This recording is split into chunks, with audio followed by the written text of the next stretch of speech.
And here for all of us, we gotta know that the injustice in the world, like now it is holding at the palm of God's hands.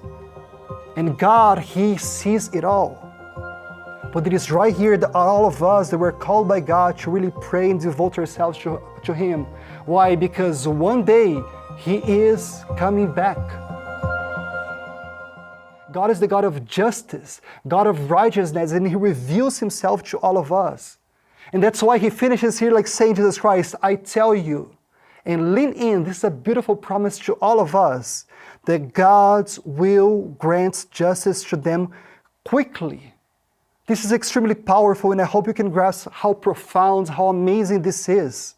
God's character is revealed right here to all of us, and throughout the whole scripture, we see that our God that we serve, our God, He's a good God.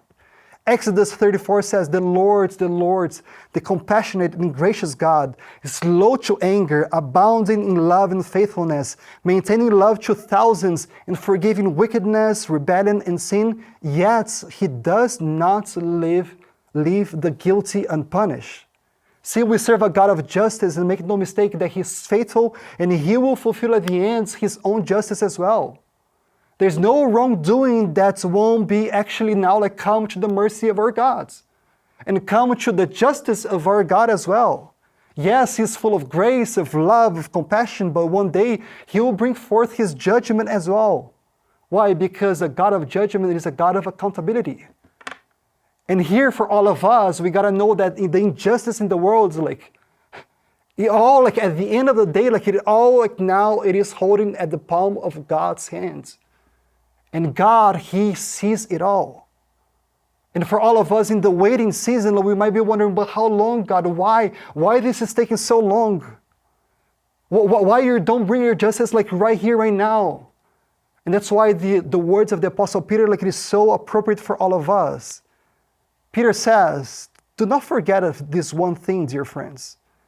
With the Lord, a day is like 1,000 years, and 1,000 years like a day.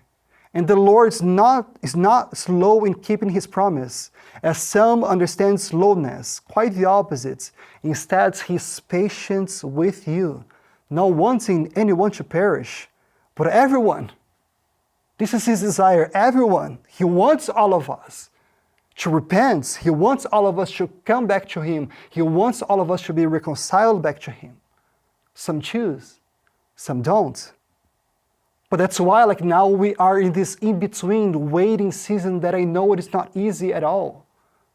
But it is right here that all of us that were called by God to really pray and devote ourselves to Him.